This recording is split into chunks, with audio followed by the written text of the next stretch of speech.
Hallelujah. सभी को जय मसीह की। मैं आज आपके साथ परमेश्वर का वचन शेयर करने जा रही हूँ और मुझे विश्वास है परमेश्वर आज के वचन के द्वारा आपसे बात करेगा।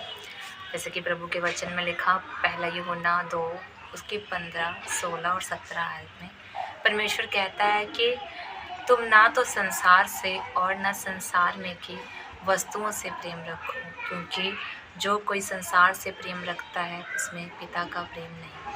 क्योंकि जो कुछ संसार में है, जैसे कि अर्थात हम कहते हैं शरीर की अभिलाषाएं, आँखों की अभिलाषाएं और जीव का घमंड, ये पिता की ओर से नहीं परंतु संसार ही की ओर से है।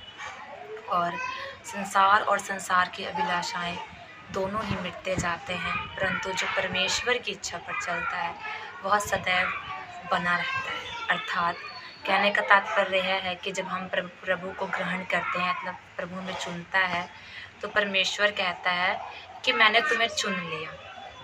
प्रभु कहता है मैंने तुम्हें चुन लिया, अर्थात परमेश्वर में उस समय चुन लेता है। इसका मतलब ये होता है जब हम प्रभु को ग्रहण करते हैं, मतलब जब हमारा बपतिस्मा होता है, बपतिस्मा का समय ऐसा होता है कि इसमें ये ऐसे तात्पर्य है कि हम जब इसमें होता है कि हम प्रभु यीशु मसीह के लिए जिंदा है और संसार के लिए मर गए। तो ये परमेश्वर कहता है कि संसार से और ना ही तुम संसार की वस्तुओं से प्रेम रखो, प्रभु कहता है। तो इसका मतलब यह है कि हम ये समझना चाहिए कि जब हम प्रभु में आते हैं, परमेश्वर को जानते हैं कि हाँ प्रभु एकमात्र जीवित परमेश्वर है, तो हमें यही तात्पर्य करना चाहिए कि हाँ हमें संसार की वस्तुओं से दूर रहना चाहिए। जैसे आजकल व्यक्ति हैं प्रभु जो प्रभु में नहीं है, संसारिक प्रेम में, रीति रिवाजों में और अन्य चीज़ों में हैं, ठीक है। लेकिन एक मसीही व्यक्ति जो क्रिश्चियन है, जो मसीह में है, परमेश्वर को ग्रहण कर चुका है, वह कभी भी संसार के जैसे काम नहीं कर सकता। प्रभु कहता है कि मूर्ति पूजा मत करो। प्रभु के वचन में लिखा कि मूर्ति पूजा मत करो, गालियाँ मत दो, लड़ाई झगड़ा मत करो, प्रेम करो। सबसे पहला हमारा जो बाइबल का सबसे फर्स्ट वर्ड्स ये है कि हमें भाईचारा रखना है आपस में, अपने पड़ोसियों से प्रेम रखता है, जो कि एक संसारिक व्यक्ति नहीं कर सकता। क्योंकि आजकल ऐसा है कि एक व्यक्ति दूसरे व्यक्ति को गिराने में लगा हुआ है।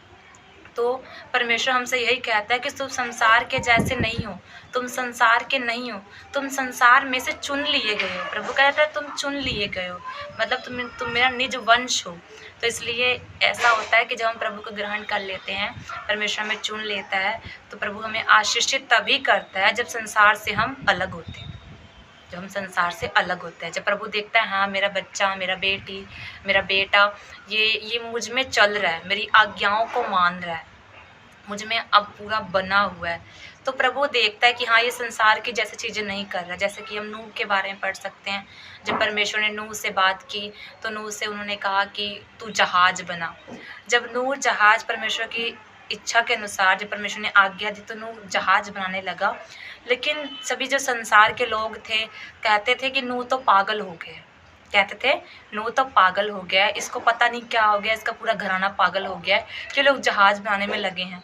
परंतु नूह उन्हें समझाता रहा कि हाँ परमेश्वर ने कहा है आगे जल प्रलय आएगा, 40 दिन रात वर्षा होगी। लेकिन फिर भी वो लोग नहीं माने, वो संसार के थे।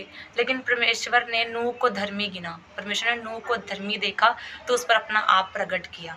जब परमेश्वर ने अपना आप प्रकट किया तो नूह ने जहाज को बनाया, उसकी पूरी फैमिली ने मिलकर एकदम मेहनत से परमेश्वर के कहे अनुसार जहाज को बनाया। और जब जहाज बनकर तैयार हो गया तब परमेश्वर ने कहा नूह अपने घराने समेत और हर एक जाति के पशु और पक्षी के समेत इस जहाज में प्रवेश कर।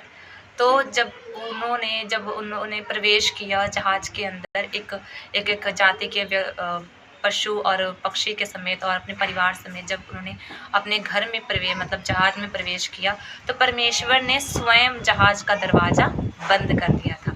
अर्थात परमेश्वर ने स्वयं दरवाज़ा बंद कर दिया था। जब उन्होंने दरवाज़ा बंद कर दिया तो उसके बाद 40 दिन रात धरती पर वर्षा हुई और मनुष्य का वजूद, सभी पहाड़, सभी पौधे, सब कुछ डूब गए और सब कुछ जल प्रलय में नष्ट हो गया। और जब 40 दिन के बाद जब नूह अपने जहाज में से निकला, परमेश्वर ने कहा मैं तुझसे एक बड़ी जाति को उत्पन्न करूँगा। और परमेश्वर ने वैसा किया। फिर उसके बाद उसकी जाति बढ़ी, सब कुछ ब्लेस हुआ। तो ये कहने का मतलब ये है कि नूह भी तो संसार में का था, लेकिन वो भी परमेश्वर में था, परमेश्वर को मानता था, वो धर्मी था, वो परमेश्वर की हर इच्छा को जानता था, वो भय करता था, परमेश्वर को जो दर्शन देता था। तो हमें यही करना चाहिए कि हमें संसार से परे रहना चाहिए। तो वो संसार से अलग था, और जिन्होंने उस पर कुड़कुड़ाया कि ये पता नहीं, ये पागल हो गया, ये ऐसा कर रहा है, क्यों कर रहा है, सो लेकिन फिर भी नूह को कोई फ़र्क नहीं पड़ा, क्योंकि वो धर्मी जन था। तो हमारे कहने का ये मतलब है कि यदि हम परमेश्वर में आते हैं तो हमारे जीवन में सबसे प्रथम होता है हमारा विश्वास। हमें विश्वास करना चाहिए। विश्वास करने के बाद होता है हम प्रार्थना हमारी लाइफ में सबसे मेन चीज़ रहता है कि हमें प्रभु से हर रोज़, जैसे हमारी रोज़ की रोटी होती है ना, हमें ज़रूरी होती है, हमें रोज़ की रोटी खानी होती है, हमें खाना होता है, हर 3 टाइम में खाना चाहिए ही चाहिए होता है, ठीक है ना। तो उसी प्रकार हमें 3 टाइम परमेश्वर के सामने जाकर अपने सिर को झुकाना चाहिए, अपनी इच्छाओं को परमेश्वर से कहना चाहिए, बातें करनी चाहिए। और उसके बाद मेन हमारे लाइफ में होता है मेन चीज़ वचन हमारे जीवन का सबसे बेस्ट चीज़ है, क्योंकि वचन से ही हम शैतान को मुंह तोड़ जवाब देते हैं। तो हमें जब भी हम कोई कोई परीक्षा में पढ़ते हैं, कुछ भी पढ़ते हैं, तो मेन तो हमें वचन का होता है, परमेश्वर का। जब हम वचन डेक्लेरेट करते हैं, जब डेक्लेरेशन को हम करते हैं, तो शैतान भागता है। तो हमें पता है कि शैतान भागता है, और शैतान भागता ही रहता है। तो हमें कहने का मतलब ये है कि हमें सबसे अधिक वचन पर ध्यान देना चाहिए, क्योंकि जैसे हम लोग 1, 2, 3 टाइम खाना खाते हैं ना, जिसमें हमें शारीरिक रोटी की ज़रूरत होती है, जिससे हमारा शरीर स्वस्थ हो, उसी प्रकार हमें आत्मिक रोटी की भी ज़रूरत होती है, जो कि हमें वचन के द्वारा मिलता है, जो कि हमारी स्पिरिचुअल लाइफ को ग्रो करता है, जिससे हम आशीषित होते हैं।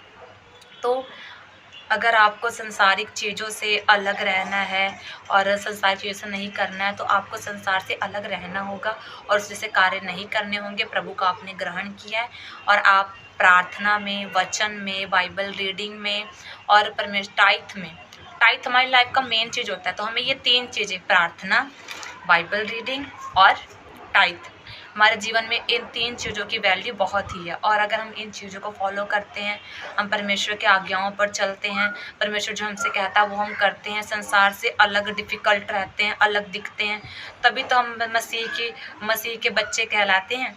तो इसीलिए हमें हर परिस्थिति में, चाहे जैसी परिस्थिति क्यों ना हो, कभी कभार ऐसा होता है कि कुछ ऐसी परिस्थिति आती है कि हमें समझ नहीं आता कि हम करें क्या।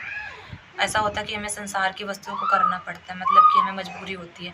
पर नहीं, हर वो व्यक्ति जो संसार से परे अलग है, अगर डिफ़िकल्ट समय भी खड़ा रहता है, संसार की वस्तुओं को प्रेम नहीं करता है, उसके पीछे नहीं भागता है, तो परमेश्वर उसको दोगुना ब्लेस करता है। मेन तो हमारी लाइफ में विश्वास का होता है। यदि हम जो विश्वास करते हैं, तो उसी विश्वास के द्वारा हम परखे जाते हैं। और जब परमेश्वर देखता है ये परखने से ये बेस्ट हुआ, ये खड़ा है, अड़ा है, मुझ में बना है, तो प्रभु उसे दोगुना आशीषित करता है, बहुत ही ब्लेस करता है और उन्हें ऊंचा करता है। मैं आपका बहुत बहुत धन्यवाद करती हूँ इस वीडियो को देखने के लिए, परमेश्वर के वचन के लिए। और मैं विश्वास करती हूँ आज के वचन के द्वारा परमेश्वर ने आपसे बात की है, और परमेश्वर आपकी अगुवाई करेगा, परमेश्वर आपको ब्लेस करेगा। पिता प्रभु यीशु मसीह जी के जीवित और सामर्थ नाम में हम मांगते हैं। आमीन, आमीन, आमीन, हालेलुया।